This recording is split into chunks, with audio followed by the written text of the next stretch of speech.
তো দেখো সারাদিন তো রান্নাবান্না হয়েছে, মাটন চিকেন সমস্ত কিছু করেছি, করে এখনও রাত্রিবেলা নিস্তার নেই। আবার করছি তোমরা দেখো, এক গাদা আলু দিয়ে এখন আলুর দম বানাতে হবে, এক কড়াই আলু দিচ্ছি।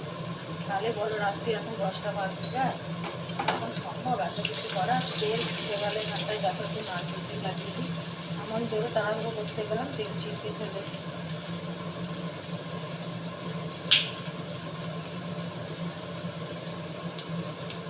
তো এখন লুচি করতে হবে এক গাদার, এক কড়া আলুর দম।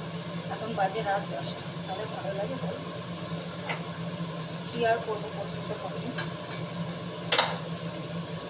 তো দেখো সারাদিন খেটেছি, তার যেটা পরিশ্রম হয়েছিল, কিন্তু এখন আমার এই কাজটা করতে একদমই পরিশ্রম হচ্ছে না, এটা আমি খুশি মনে করছি।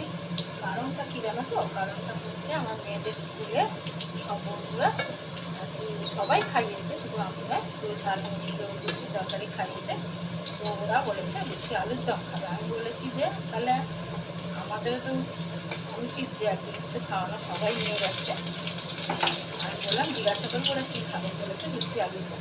তো আমি মোমো বানিয়ে দিই, চিকেন মোমো। তো অত তো বানিয়ে দেওয়া সম্ভব মানে একটা করে সবাই খায় আর কি। আর সকালবেলা বুঝতেই পারছো রাত্রিবেলা জোগাড় করে রাখি, তাও সকালবেলা তাড়াহুড়ো লেগে যায়।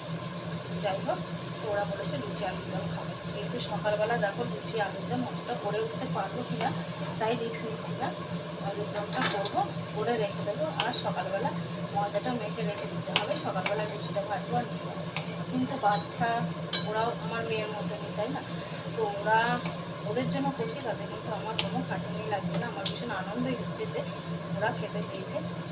ওরাও নিয়ে এসেছিলো, মানে ওদের মায়েরাও করে দিয়েছে। তো ওই জন্য আমি বললাম যে ওকে পড়তে দিতে যাবো। তাইগুলো এই রান্নাটা করতে কিন্তু আমার একদম খাটুনি মনে হচ্ছে না, বরং ভালোই লাগছে। বাচ্চারা খাবে, এটা তো আমার ভালোই লাগছে। এমন সম্ভব নয়, আমি যেন তো বাড়িতে থাকি না যে ওদের ডেকে খাওয়াবো। আর আমার মেয়ের জন্মদিনটা ঠিক এমন সময় করে প্রত্যেকটা বছর, সেটা হচ্ছে গিয়ে পরীক্ষা, আগের দিনও পরীক্ষা থাকে, সেই দিনও থাকে, পরের দিনও থাকে। তো সেইভাবে না আর পড়াই হচ্ছে না, জানো তো। প্রত্যেক বছর একই তেমন পরীক্ষা থাকে। আর ও ক্লাসে ওঠার পর না, মানে ও ক্লাসে ওঠার পর মানে ডায়েরিটা দেখে যে ও জন্মদিনটা কবে করেছে, দেখো কী পরীক্ষা। তো কাউকে ডাকতেও পারি না, ওই সময় কেউ আসবেও না। আর পরীক্ষার সময় ওই জন্য আর পরে পড়া হয়ে ওঠে না, একবার দিনের দিন না করলে আর হয় না দেখবে। তো যাই হোক, আর আমি যেহেতু বাড়িতে থাকি না, যে কাউকে পয়সা খাওয়াবো, তাই জন্য স্কুলে এটা ওটা আমি যেটুকু পারি করে দিই। হয়তো বেশি করে দেওয়া সম্ভব হয় না, কিন্তু ওই অল্প একটু করে করে দিই। আর ওরা খায় একদম অল্প, তাই জন্য যাই দিই। সেটাকে করতে আমার না ভীষণ আনন্দ লাগে, চিকেন মোমো বলো বা স্যান্ডউইচ বলো। আর ওরা যে সবাই মিলে একসাথে খায় ভাগাভাগি করে, এটা দেখে দেখে আমার স্কুলের কথা মনে পড়ে যায়। আমরা কিন্তু টিফিন হলে একদম গোল হয়ে বসতাম, যে যা টিফিন আনতে সব রেখেছি, সবার কাছ থেকে সবাই তুলে খেতে। সেটা শুধু স্কুলেই না।